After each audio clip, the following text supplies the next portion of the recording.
Greetings to my listeners on the Sollu Kaburz podcast. Welcome on this wonderful weekend morning. I have a very special guest today.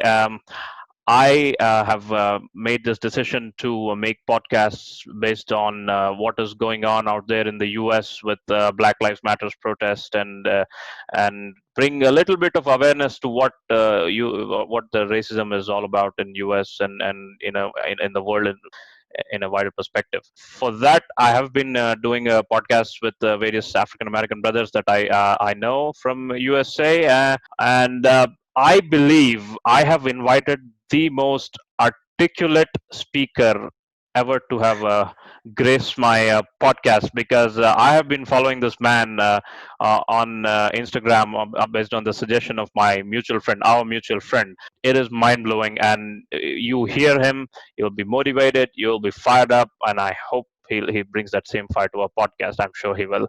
So, Remy, welcome to the podcast. Good morning to you from New York, I believe. Good morning. I'm actually down in Atlanta, Georgia. Right. Same time though. Same time, same morning. How you doing, Yes, sir. sir? As you say. I'm blessed and motivated, sir. Thank you for the Exactly. intro. Excellent, excellent. Can you tell? I think Sir Amy is a motivational speaker, but I'll let him tell about himself more than I would. Go on, sir. Can you tell our listeners a bit more about yourself, please?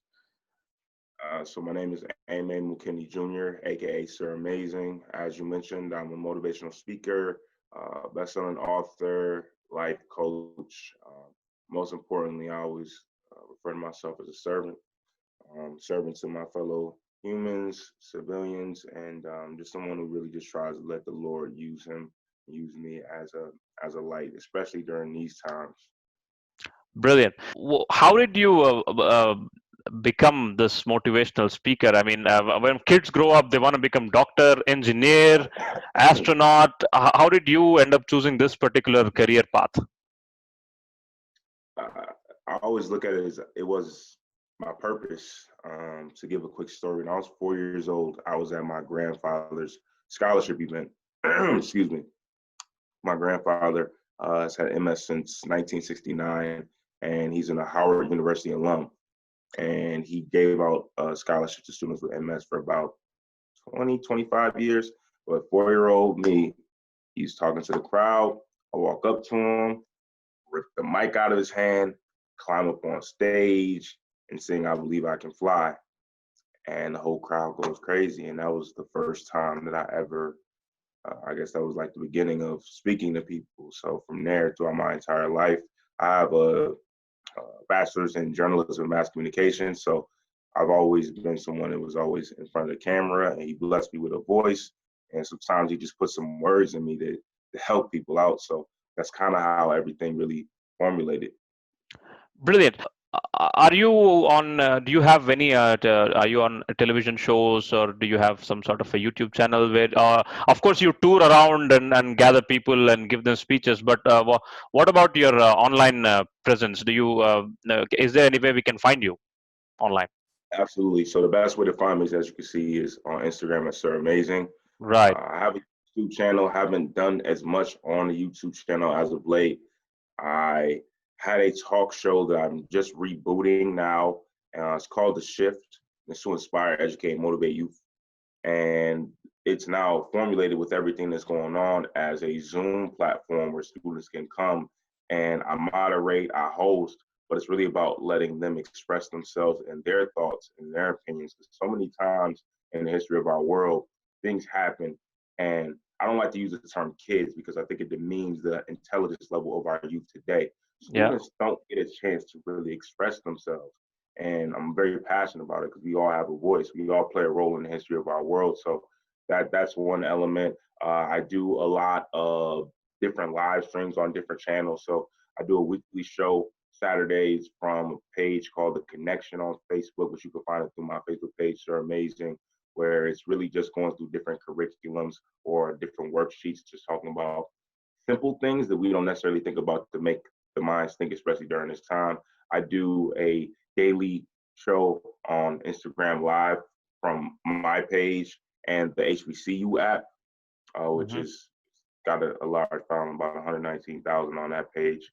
Uh, so those are just a few things that I do, but I also I do networking events. So a lot of stuff on Zoom. Zoom has really changed the game for us all, and I plan on doing my own different webinars and instructional courses to really just help people unlock the greatness that's within. That's my biggest feel is that every single one of us, 7.8 billion of us on the planet, it's only one version of you, it's only one version of me. Nobody else has the same DNA, nobody has the same mind, nobody else has the same vision. Just trying to make sure that everybody's reminded of that as we move forward in life. Brilliant. I see that you have an African sounding name in your poster, Amy Mukendi. Can you tell a little bit about where you come from, where your parents come from? Because I believe you told me that your parents are first generational African immigrants, if I'm not wrong. So I always say I'm a thoroughbred African American. Uh huh. Uh, I'm a junior, Amy McKinney Jr. My Right. father is from Democratic Republic of the Congo, Mm-hmm. and my mother is Black American. So it's like I got the best of both worlds, is how I see it, because I have the enriched understanding of I know exactly where my name comes from, I know exactly where my family comes from, and then I'm also my grandfather went to HBCU, my mom went to HBCU, so it's like the blessing of best of both worlds of tradition and heritage. Do you travel a lot? Do you happen to visit Africa, and do you travel a lot around the world in general? With everything that's going on right now, no, there's been some stalemates, but Yep. Previously. definitely within the works. How about Previous- previously, before all this, before 2020, if I can ask you? I have not yet, Okay. actually. Yes, sir. Okay. It's the time is coming though. Right. Right. Speaking of that, our time right now. Yes, there have been police brutality cases in the past. Yes, there has been racist killings in the past. Why now? If you get my question, what happened, what culminated in this moment, and people started expressing after this event. Why now, if you get what I mean? Absolutely. Well, one, there's a pandemic going on. Our Right. entire, it's not just a country thing. Across the entire world, we've all been impacted by the coronavirus and had to adjust our lives and social distance and really be put in a very uncomfortable position, whether it be from an emotional, mental, or financial standpoint. Hmm. So and I'll just speak for myself, when I saw the footage of a police officer putting his knee on the neck of a human being as if that human being is an insect while this human being is screaming and crying out, I can't breathe, crying out for his mother, it made me think automatically, how, what can someone do during a pandemic that makes you want to kill them? This is a time where we're supposed to be appreciating every moment, every breath. There are so many people that have been impacted by the millions who have passed away due to COVID-19. And you have some type of ability to muster up the attitude to commit murder, and it connects to your uniform. Um, I'm a well-educated individual, so I understand, especially from a media standpoint, how different things have played a role in the perception of people that look like me, in particular, Black men like myself, and even more so, a Black man over 6 feet. So understanding all those different factors, when you ask why the boiling point, why now, that's why. Because people have been cooped up, stuck Hmm. in houses, not been able to go work and really go through all the therapeutic purposes. Like for me personally, I love going to the gym, not to be around people necessarily. I like going to the gym in the morning to go in the sauna. I put my headphones in and I go shoot. I go shoot a basketball, 45 minutes. I don't want to play with anybody. I just want 45 minutes to myself and really take everything in. How many of us have been robbed of these different things? You know, some of us are, I'm an introvert naturally, so social distancing is not necessarily a problem for me. Hmm. Hmm. However, if you're an extroverted person who likes to go out and be around people, your life has been altered. So all these different issues of things that people have been dealing with. And then again, 3 weeks later I'm in Georgia right now. Ahmaud Arbery. This guy was Yep. jogging. Yep. I saw that. It took 2 months. It took 2 months for a video to drop for any action to be taken. And those two gentlemen, I don't even want to call them gentlemen that way, but those two men were not cops. Exactly. So it's the pileup. You know, some of the things that are happening right now. I remember in 2012 when Trayvon Martin and George Zimmerman's case happened. I was 19 at the time, and I thought people were going to riot the way people did now. Back then, I was predicting it because when I think about all these things, I can go down the line. I can start from the top, the one that really strikes a chord. If you're familiar with Emmett Till, if you're not, I suggest you look it up.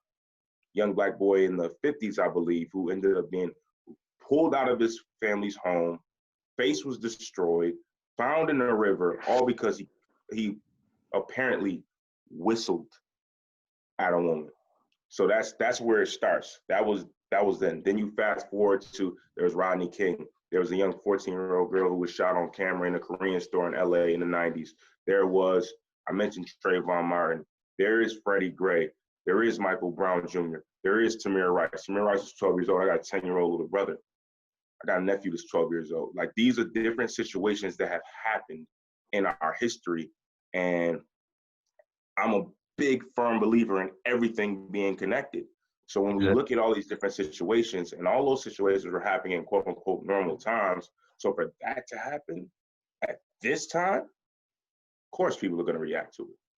Of course, you have mentioned all these incidents. I might add to our viewers to also read about Jesse Washington, if you remember, if you are aware of that, the lynching of Jesse Washington in 1912, I believe. That I read that, and I got chills in my spine just by reading about that in Wikipedia, let alone watching pictures and so on. What have you been doing for the protests, Saremi? I know you have been traveling around, and can you tell us what you've been doing for the past like a week or two? So for me, I was in Buffalo when protests were really starting to go national. And I Mm-hmm. woke up, it was a Saturday morning, I woke up and I had just left Atlanta and I saw an image of an Atlanta cop car burning in flames. And I said to myself, if they're doing that in Atlanta, I know how they're going to be in my city. And I was like, you know what, I'm not going to do a protest. So I ended up extending my stay in Buffalo and partnering with the NAACP.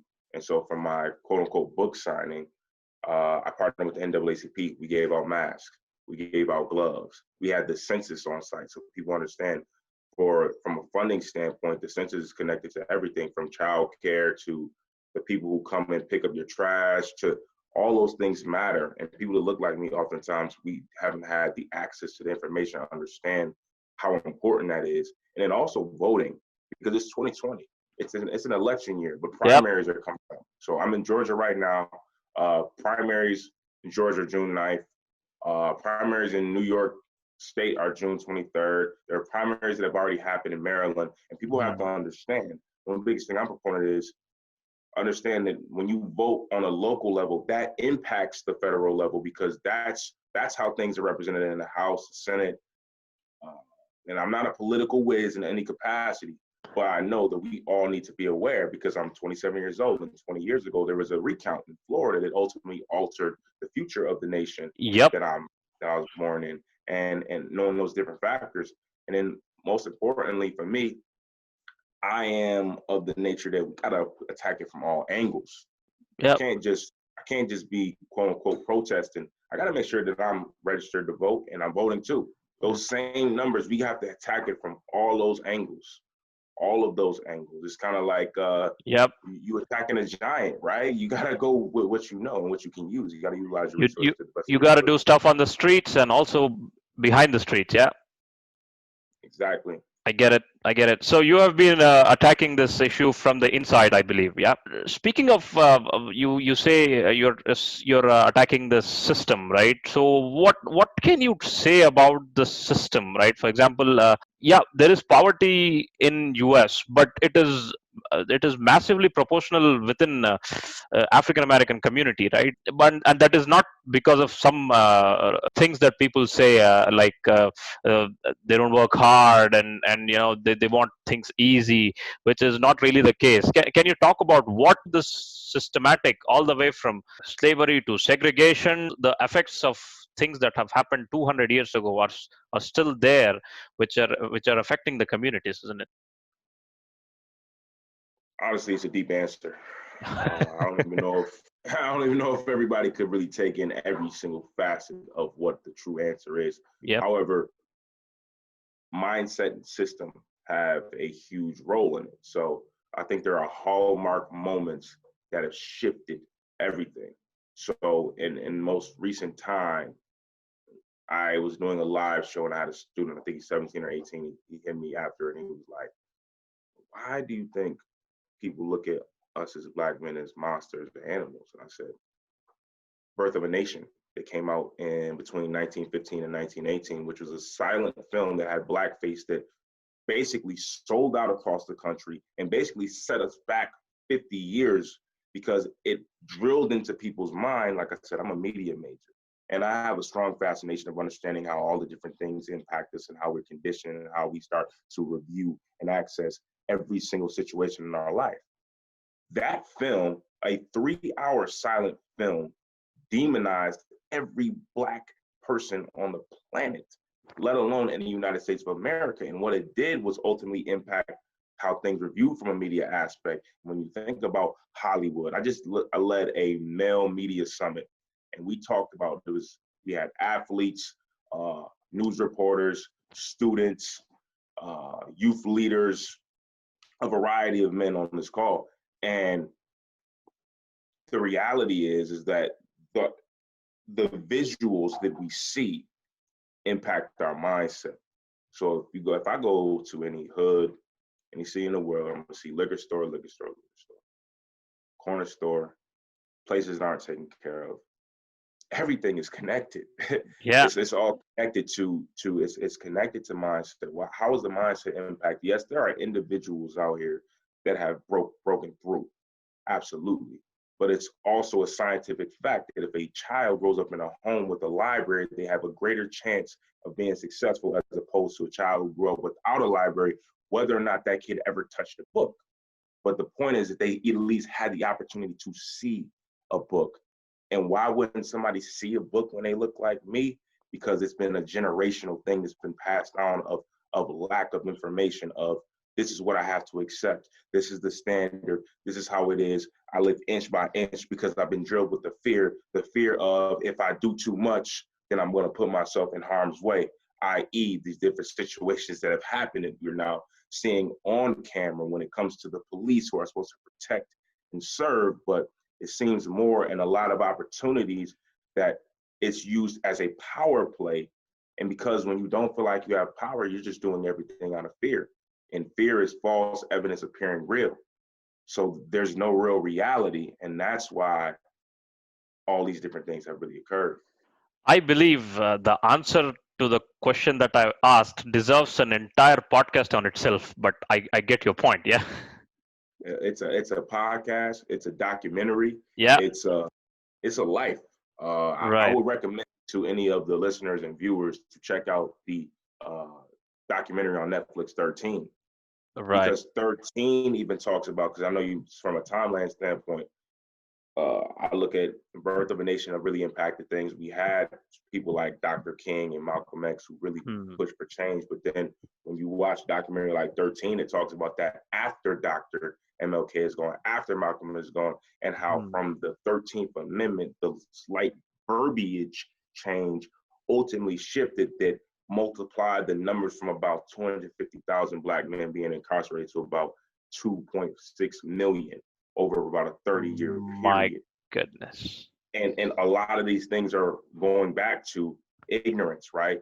So if I don't know and I commit a crime, and then I have a public defender who doesn't see me as a human being, he sees me as a statistic because he doesn't get paid any more for representing me than he does the next person. So he Yes. has no real emotional attachment, even though he's basically pleading for me so that I have a chance to live my life. So if that public defendant says what's easier for him in this case is for me to take a plea and me then to be guilty, which leads to me getting a misdemeanor, which means if I did another offense, I could potentially get more crime and then I have my record damaged more. Now I'm really losing my civil rights. I'm Right. losing my rights to vote. Then I Yep. can't get a job because now they're looking at me, because even if I walk in there in a suit as a Black man, I'm looked at as a threat, because guess what? I've got the confidence and the ability to do great things. So that's when you're in your best position. So Yes. then when you add the other things, now it's like a credibility chart. Um, Yes. it's ironic with everything going on with COVID. My father and I, we went to Walmart a couple months back. And I'm like, man, it's crazy. It's the only time in America a Black man can walk into the store with a mask. I'm like, listen. And he was like, right. And I'm like, man, a month ago, they'd be going crazy if I came in here with a scarf on. They'd be losing their mind. And Wow. that's our reality. That's life. That's life.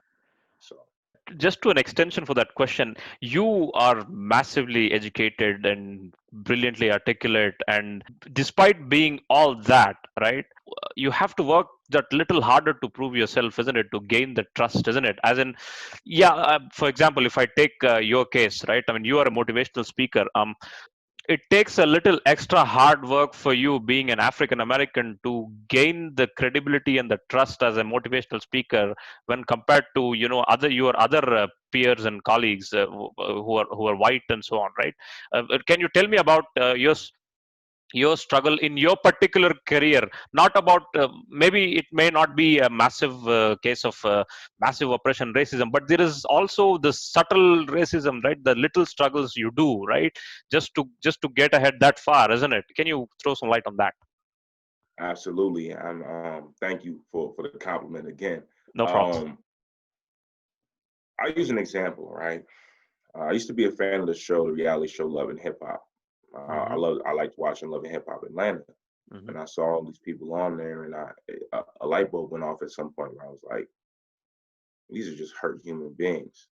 You are so hurt that for that check, you are willing to get on this screen, on this platform in front of a large audience and really act in foolish ways. And when you say having to work harder, so for me, my route was, could I have done that? Could I have pursued doing something that was going to be extremely provocative in the way that it would just make things pop, go viral, Hmm. and then would that open up doors for me to be a more of a motivational speaker? Yes. And I realized that. But in my dignity, I wanted to take pride in being Sir Amazing and being an individual who really stands on his word and putting everything else in the hands of God, because there's plenty of people out here that are going to, and I understand the different pathways. Everybody's on their own journey. They may use the different lanes in order to create the ultimate lane. Right. But for me, I look at it as being an authentic individual who really cares enough to be a person that's a resource for people and be someone that can help. Hmm. I think when I do leave the planet, that's the type of spirit I want to leave with. Brilliant.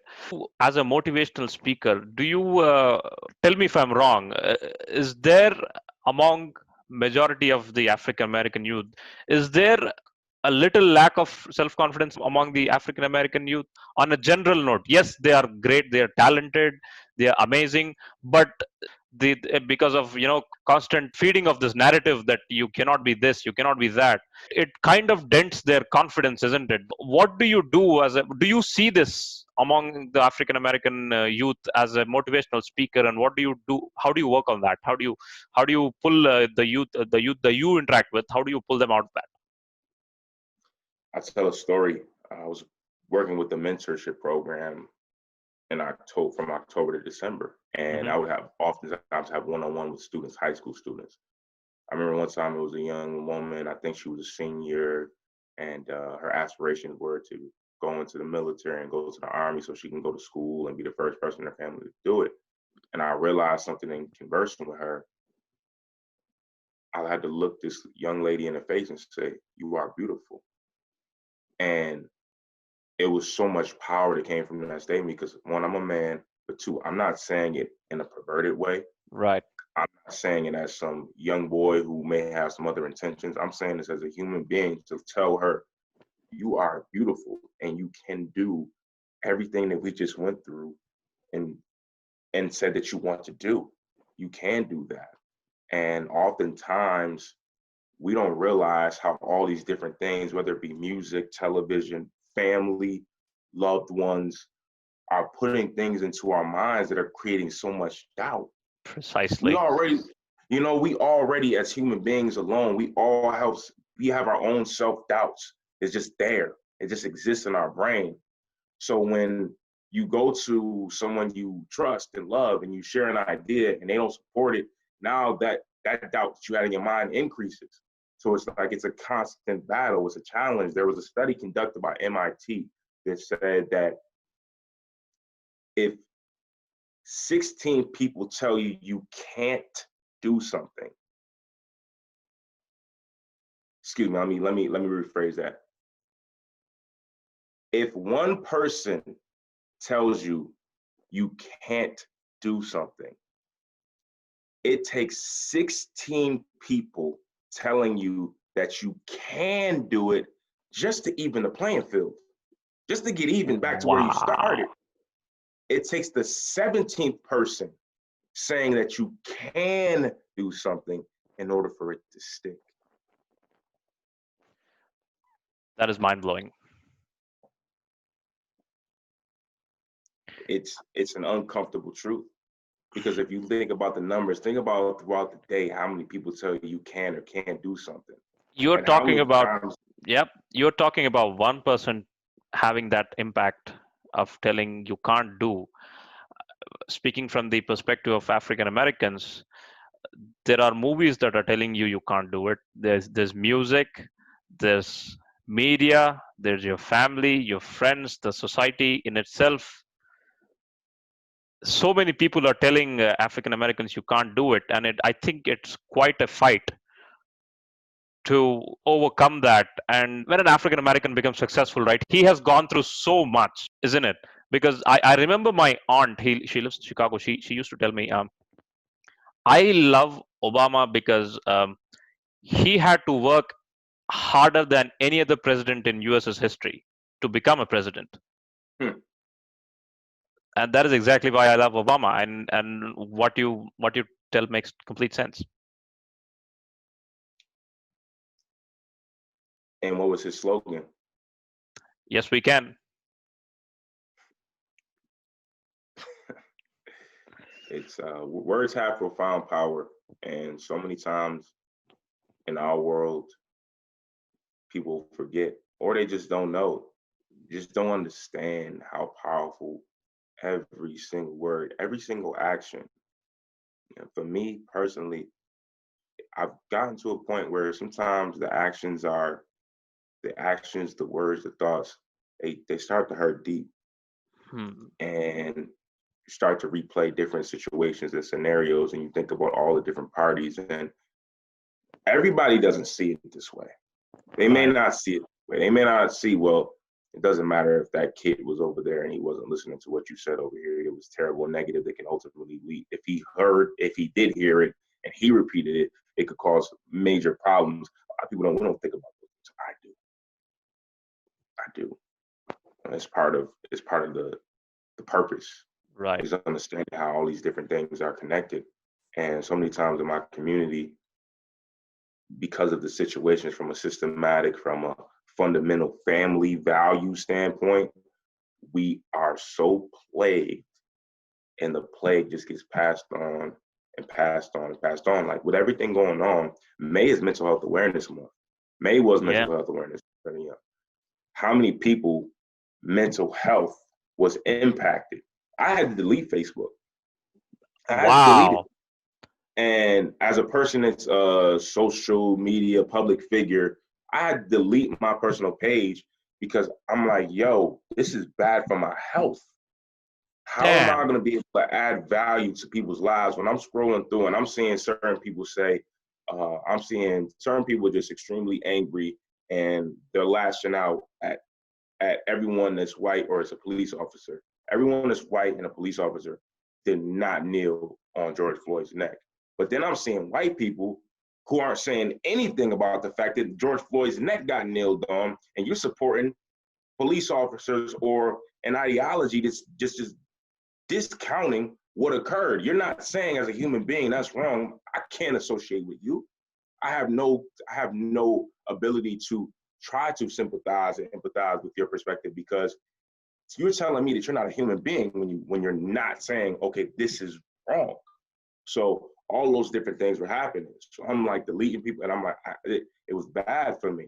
But I'm saying all that to say, in Mental Health Awareness Month, we didn't even have an opportunity, most of us, to really take the time and be ready to help out, be ready to contribute when it comes to the situation with George Floyd, because it just breaks your heart.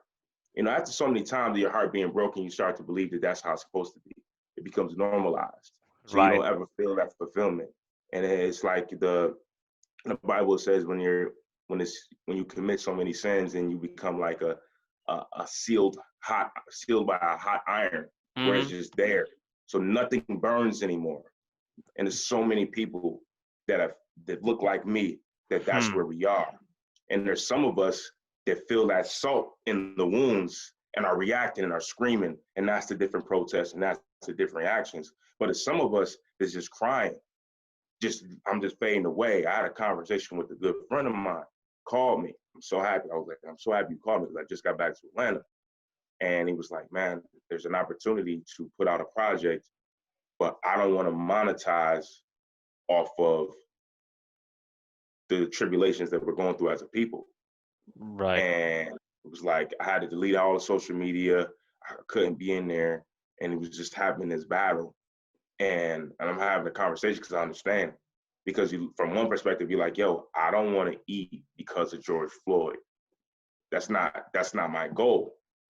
But then at the same time, the vice versa, and how I viewed it was, because and I'll say this, and to this point, I know there's some public officials, some other people that I'm connected to that haven't really done any interviews or anything like that. They don't want to talk about it. But for me, I look at it as I'm blessed to have an opportunity while I'm here to contribute. Right. This is me honoring George Floyd, me having this conversation to every listener and every viewer, every person that clicks on the video, whether they like what I have to say or not. It's not about that. It's about getting the message out, getting the word out to let people understand and know, like, no, the reason why this is different is because we've dealt with it for so long. And then it happened on camera during a pandemic. It still blows my mind just to even think about the when I watch it, and the officer gets up, fixes his belt, shrugs his shoulders, they flop the body onto the ambulance bed, he gets into the car, it was like nothing. You know, I've seen people have more emotional reactions to killing the fly.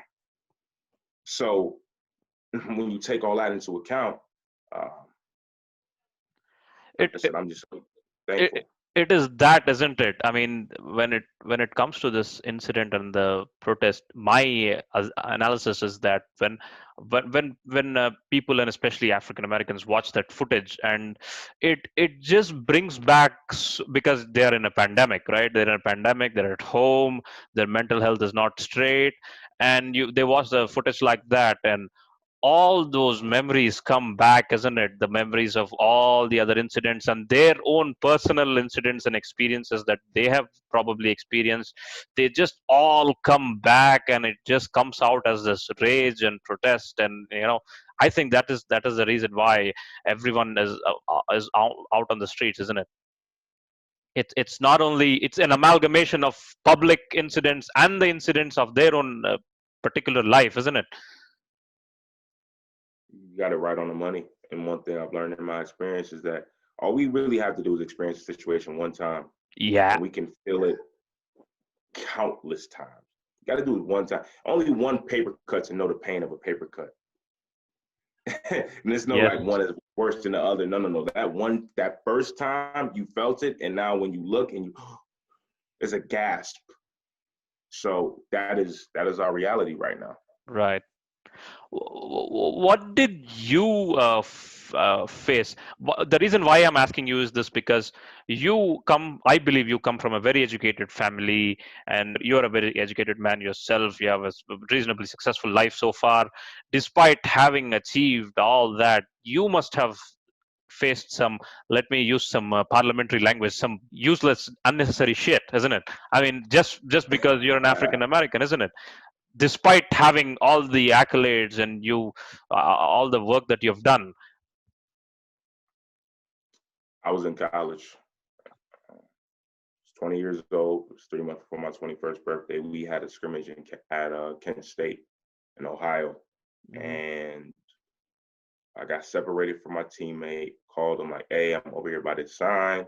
He's like, I'm coming to get you right now. We went to a sorority house for a party. Uh, I ended up getting arrested. And only one time in my life I spent in jail. And that night I had on no shirt, no socks, no shoes, shackled to a chair. And I remember because the whoever was on guard, it was a black man. And I was crying, please, please let me go to the bathroom. Please, please just let me loose so I can go to the bathroom. Please, please. Crying all night. And I peed on myself. And that experience in itself just let me know where I stood, because that was the highest GPA I ever had in college. I had a 3.8 at the time. So in that moment, because of underage drinking, I became viewed as a criminal. And like you said, people say to me, oh, success. I haven't really started what he put me on this planet to do, but there are others who may have not had the liberties or maybe not had the opportunities to be in my position. So what happens to those guys if something went wrong? If that's what could happen. Sir, amazing. 20 years old, different time. I'm a much different. I wasn't even a man then. Very much so young. I'm a man now, 7 years ago. However, that could happen to me. What does that say about anybody else that looks like me who may not have the wherewithal that I had? We listen to all this, all right? We listen to all the stories, and people are very well aware, right, of what African Americans go through. And yet, how do you feel when people try to derail this, right? I mean, there are some people who post all lives matter, which is fucking infuriating, right? It's unbelievably dumb on some on part of some people who who try to derail this. And what did you come across anyone like that? I think you were saying you deleted your Facebook page because of that very reason. Where is that coming from? Why? How do you react to that?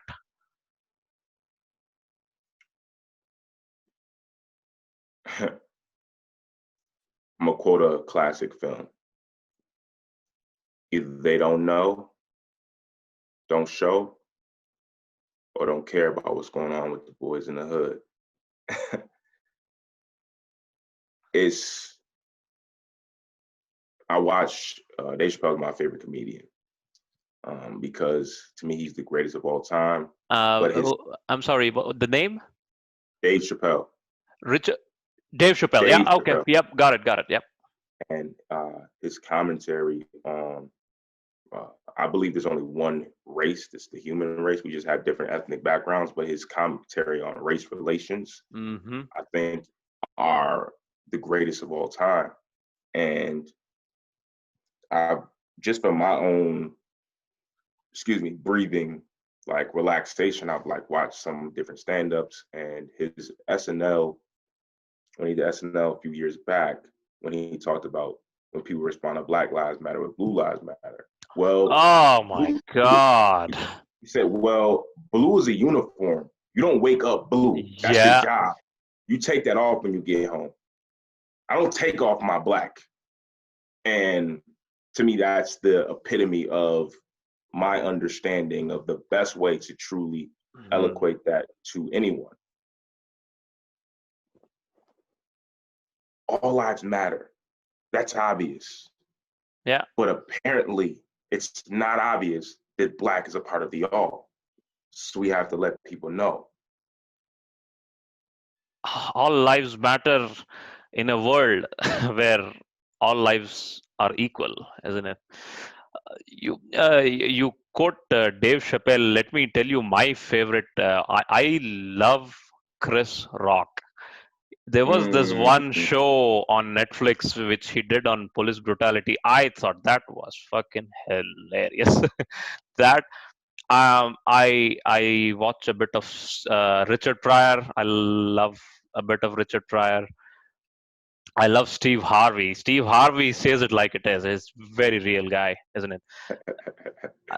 There is African American media is reasonably popular in India. You know, the rap music, the comedians. Will Smith is massively popular here, but it we here in India we have our own issues with the skin color, right?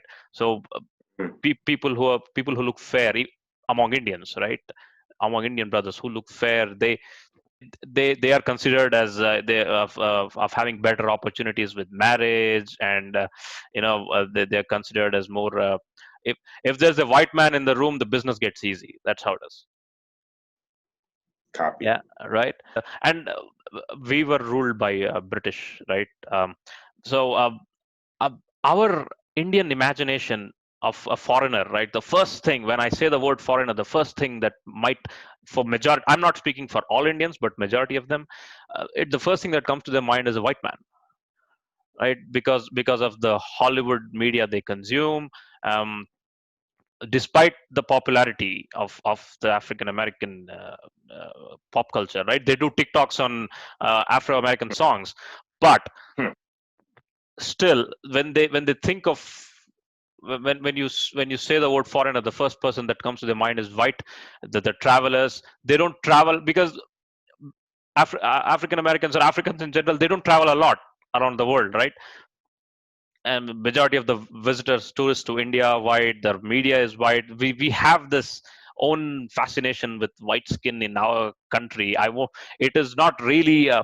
We don't have too many Africans living here, so there is not much racism here. But there is definitely a fascination for the so-called the white skin, and that is exactly the reason why I'm doing this podcast with yourself. And I did another podcast with another brother just yesterday. Uh, People, when they think of a black person, they don't get this assumption that they can be smart, they can be articulate, they can be educated. I'm not talking about India, it's all over the world, if I'm not wrong, isn't it?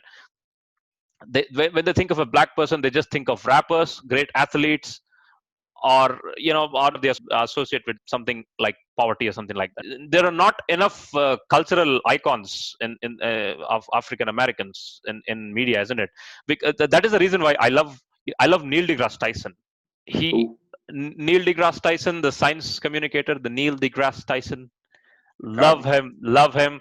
And not many people understand here why Black Panther the movie is so important, because we've only had white superheroes all our lives, and we are always sick and tired of cheering for the white superheroes, and here comes a African hero, and I believe that must have been massive in terms of cultural impact, right? So I love these things come out, but there's not enough push around the world to bring out other talents of the African Americans possess, isn't it? What can be done for that? When yes, along with pushing in the media, what else can be done in countries like ours? I got more lyrics for you that came to mind during that spill. In the past, if you picture events like a black tie, what's the last thing you expect to see? Black guys. What's the life expectancy for black guys? The system's working effectively. That's why I'll be a real man. Take care of your son. Every problem you had before this day is now done. I just kept ringing in my head when you were Right, talking. right. I mean, that's the best way for me to put it. If you picture an event with a black tie, what's the last thing you expect to see? Black guys. The system's working effectively. That's why the system, the conditioning, the not promoting the black male in a heroic figure in the Exactly. media, in our movies, the constant jucking and jiving, that's what we've been given. And then for me, I'm 27 years old. How the people I've always looked up to, I looked up to Will Smith was somebody I looked up to Kanye West, I looked up to Jay-Z, look up to LeBron James. Like to me, they epitomize greatness from an overall balance of their craft to the financial, to the philanthropy, to just being a dreamer and making it a Right. reality. But Right. there are other people, there's other layers to it too. Hmm. Somebody like Bill Cosby.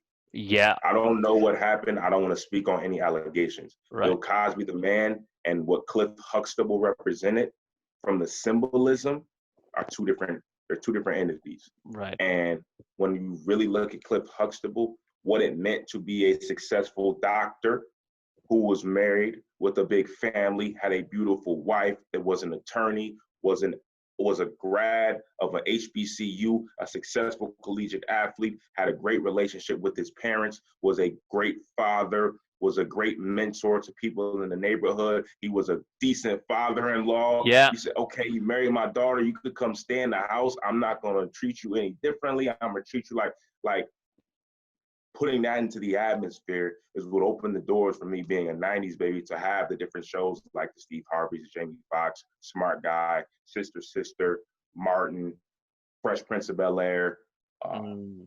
Family Matters, these different programs that were putting out so much positivity because everyone needs an Uncle Phil. Right. Right. So go ahead.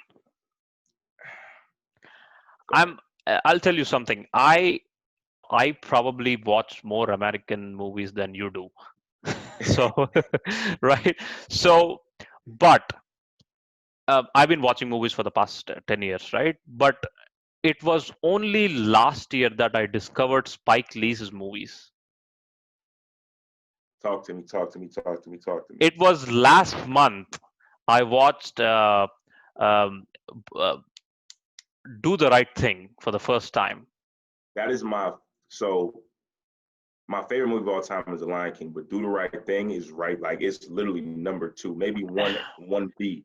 Like Do the Right Thing, it hits in so many different ways Oh my because God! If I get started on Do the Right Thing, I can carry another hour of a podcast. But go on. I'm sorry to interrupt. it Do the Right Thing is the epitome of that meme that's out there saying they love our black culture, but don't love the black movement or whatever it says. Because when you think about Sal's son, all his favorite people were black. Eddie Murphy, Magic Johnson, these are black men. Sal, you're proud of your heritage, but you said we're one, but you won't support Malcolm X or Dr. King. And we right here with you, helping you keep your business running. We're eating in your place of location. Sal, when Radio Raheem comes in with his speaker, you refer to it as jungle music. Yeah. And it showed you were hiding behind the mask of your true emotions and understanding that you were only taking the benefits of the money. So you didn't get why Mookie did that. You thought because you paid Mookie some money, he was supposed to deny his identity. No, that's what doing the right thing is not denying your true self. And I mean, it hurts because you think about love and hate, right? Love versus hate, love versus hate, hate. We got to make sure that we continue to push out the love because the hate is going to be there and it's going to mester and it's going to continue to grow and it's soil. So I we think want to plant these seeds of love. I saw that movie. I think that neighborhood that he shows, right? The Brooklyn neighborhood. I That's think that. that that neighborhood is a representative of America itself, isn't it? It's Hmm. like what happens in that neighborhood. As in my like, what I mean to say is what happens in that neighborhood. It is a representative of what happens in America, in the black neighborhoods of America in general, isn't it? And also what I say is people who ask, did Mookie do the right thing, are the same people who say all lives matter, isn't it? Still don't, still don't get it. And the thing is, I don't want to Ex- say because that movie came out in 1989, so things yes. have shifted. It was Brooklyn. It was the hottest day of the summer, so people's blood always get to boiling. Yeah. Out, the New York City. That's why it got shut down because of COVID, because everybody's right on top of each other. Right. So like Right. things are mustering tension is building up more. So I don't want to generalize it Yeah. in the capacity to say that that's every black man's experience, or every black person's experience in the United States. However, those different type of scenarios are Yeah. definitely elements of our culture that we Yes. all relate Yes. to, because Yes. at Yes. some point in time, like the Korean owner, me, you same, me, you same. Exactly. Exactly. And it's like, no, we not the same. You don't know us. You don't care about us neither. You listen, you not looking out for us either. You over here, you doing the same thing. You're doing the same thing. Um, but I mean, the movie hits on it's so many different elements, man. That's Spike Lee's my favorite director. So Oh my God! Especially because of these protests, right? I started watching the movies that describe Afro-American experiences. I also watched Boys in the Hood by John Singleton, which is a very oh, old you got movie. the Oh quote. my God, that is as real as it gets. It was brilliant, brilliant. All my favorite actors that I watch now, it's just very weird to see them very young, but That's where they started, and it's so ironic though, because right, you talk about when I look at myself, I was just talking about this with my mom. I was like, man, I remember watching Boys in the Hood as a kid. I remember my mm, mom made me, so you'll get this since you watched it recently. My yeah, mom yeah, was like, see, she was like, you see how you rake the yard? Now one leaf on the ground. I was like, it's a movie. He didn't rake any leaves. I get But when it. I watched that movie, the two people that always stood out to me was Furious Styles with the Marvels, and he was always Mm, very yeah, philosophical, the and the he the understood the strong Afro-American dad who teaches his son confidence. mystique, Yep. stoic, intelligent, the philosopher who gets it, who could just break it down. And Yeah. then I also look pray because I'm a son. And the reality is though, is that everybody who watched that film, they may not have seen it the same way. So for me, Mm, when I watched, I was like, I don't want to be Doughboy. I don't want to be Ricky. I want to be Trey. yeah. But somewhere out there, there's somebody who's watching where they identify more with Doughboy, Yeah. or they identify more with Ricky. Yeah. And it hurts because at the same time as the message being so clear, if the other messages that you're getting in life are not of that same wavelength, what's going to connect is that message that you're Mm, getting in those different realms. So when right. somebody talks to me, I was speaking to some, I call them OGs, Mm, right? A few years older than me, and they're talking about everything that happened because there's just a video that came out. I didn't even know about it. I found out about it at my event, where a police officer knocks over a 75-year-old white man. White man starts bleeding from his ear. They're telling, and they were just talking about all these different things, and they kept mentioning mindset, right? And the mindset starts young. That's why I'm a huge proponent of when it comes to talking about youth. In my book, I talk about mm, different experiences that happened in my life as a kid that impacted me as I grew up. And so many times in our lives that we forget, those different situations happened to us when we were a kid. They right. impact us. We're learning from those experiences, and we're reacting to those experiences. So it's extremely essential that we make sure that we're putting our youth in a mindset of Mm, and mm, reinforcing them and empowering them, right. and not speaking from a fear mindset where it's like, no, you don't want to do that, or you can't, Right. because the reality is there are people that I'm connected to generations ahead who had situations where they grew up in the South. You playing on this road, you gotta go high in the woods. You hear a car come by, you don't want something to happen to you. I don't want nothing to happen to you. So you carry that with you. It doesn't leave. So like I Hey, said, it's deep. Sir Amy, here's the thing, all right. I think you say call yourself a mass media student, right? I mean, you are a bachelor's in mass media, correct? Mass communication, if I'm not wrong. Yes, I sir. I think I think you watch a lot of movies. I watch a lot of movies. I think it would be a great podcast one fine day if we do a podcast based on just Afro American movies that you and I have watched and we talk on it. I think we can talk on it for a long time because you and I have a lot of common things to discuss over there. Absolutely. I mean, it's definitely doable. Uh, I don't watch as many movies anymore. Hmm. I hit you with the one that I did watch recently, though. Have you seen School Days?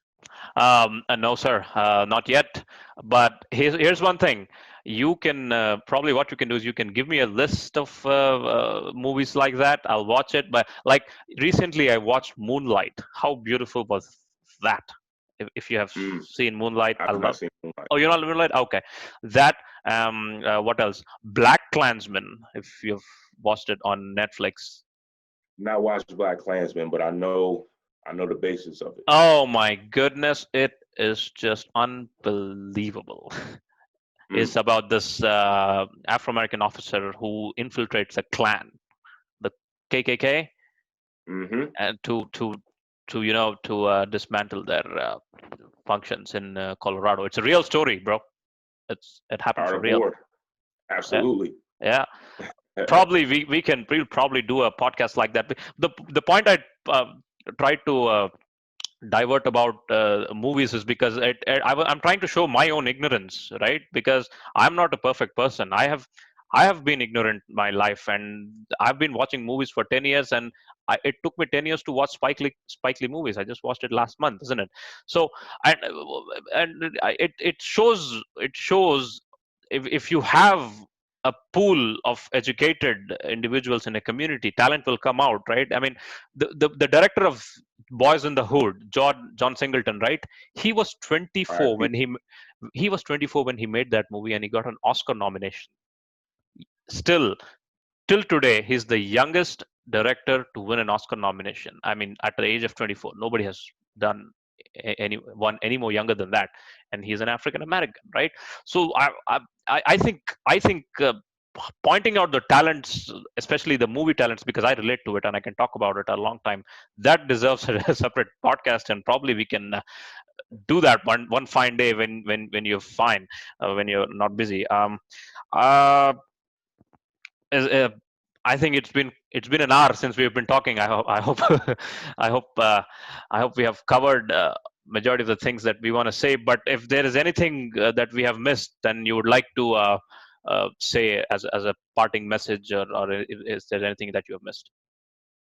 I want to shout out this shirt that I'm wearing right now. So this is designed by a young man out of Niagara Falls, Oh, 18 years old, has his own clothing line. This symbolizes Black kid with a dream. what is written over there? If you can. It's a symbol for Black kid with a dream, Okay, okay, and just want to shout him out because one of my biggest mantras is promoting small businesses and encouraging our youth.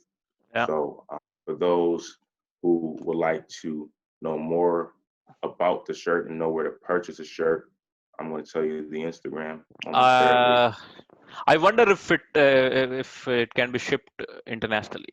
I mean, It can be figured out. okay, Just want to lifestyle of lab right, is that brand.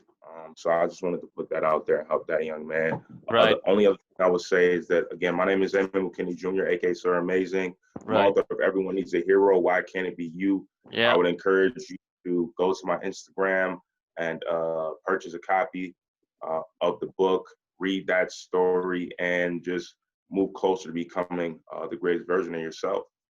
And if there's any other services that I can provide, whether it be some coaching or some courses, just let me know. I'm definitely open. Sir, it has been a blast. It's been an absolute fun talking to you, hearing you, and I hope people listen to you for all the. I'm sure if they listen to you, if they start listening to you, they won't stop. That's for sure. I hope your message reaches out, and I hope it changes at least perceptions of few people, and I hope you get more power and more motivation and more passion to continue what you're doing. You're doing amazing, whatever you do. Thank you very much for doing this, sir. And it's been an honor. It's been a pleasure, and hopefully we will do it one more time whenever we can. It's been a great pleasure having you here, sir. Thank you for doing this. Definitely a pleasure. Thank you so much as well. Appreciate it. I'm gonna take a pic real quick. Post it on the ground. There you go. Allow me to take me a pic. Just a sec. It's got to be an iPhone pic. I'm just playing. All right.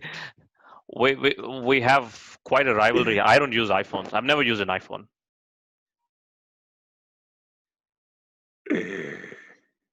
Brilliant, sir. It's been great fun. Good luck to whatever you do. Bye, everyone. That's all from our podcast.